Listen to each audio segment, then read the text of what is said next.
ভালোবাসার অপরাধে এবার শাস্তি হলো পশুর মতো ব্যবহার। ভারতের ওড়িশার রায়গড়া জেলার কাঞ্জামাজিরা গ্রামে প্রেম করে বিয়ে করায় এক নবদম্পতির ঘাড়ে গরুর জায়গায় জোয়াল চাপিয়ে হাল চাষ করানোর ঘটনায় চাঞ্চল্য ছড়িয়েছে গোটা দেশ জুড়ে। সামাজিক মাধ্যমে ভাইরাল হওয়া ঘটনার ভিডিও দেখে দেশ জুড়ে উঠেছে প্রতিবাদের ঝড়।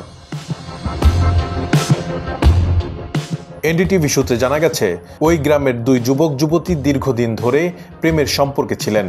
সম্প্রতি তারা বিবাহ বন্ধনে আবদ্ধ হন, কিন্তু তাদের এই সম্পর্ক মেনে নিতে পারেননি গ্রামের মানুষজন। কারণ ছেলেটি মেয়েটির ফুফাতো ভাই, যা ওই অঞ্চলের সামাজিক রীতিনীতির পরিপন্থী বলে মনে করা হয়। একে পাপ হিসেবে চিহ্নিত করে গ্রামবাসী তাদের বাড়ি থেকে জোর করে বের করে এনে মাঠে নিয়ে যায়।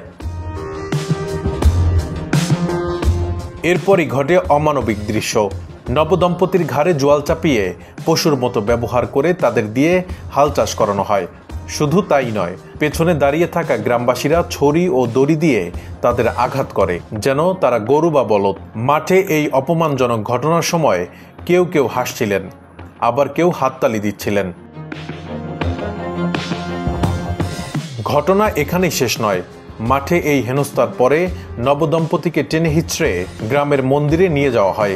সেখানে তাদের উপর তথাকথিত পাপমোচনে শুদ্ধিকরণ আচার পালন করা হয়। ভিডিওটি ভাইরাল হওয়ার পর ব্যাপক ক্ষোভ প্রকাশ করেছেন নেটিজেনরা। অনেকে এই ঘটনাকে বর্বরতা, অমানবিক ও মানবাধিকার লঙ্ঘন বলে আখ্যা দিয়েছেন।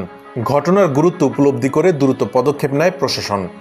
রায়গড়ার পুলিশ সুপার জানিয়েছেন, পুলিশ গ্রামে গিয়ে তদন্ত শুরু করেছে এবং একটি মামলা রুজু করা হয়েছে। অভিযুক্তদের শনাক্ত করে আইনি ব্যবস্থা নেওয়া হবে বলেও জানান। এই ধরনের ধারাবাহিক সামাজিক নিপীড়ন ভারতীয় সমাজে এখনও কতটা গভীরভাবে গেঁথে আছে তা আবারও প্রমাণিত হলো এই ঘটনার মধ্য দিয়ে।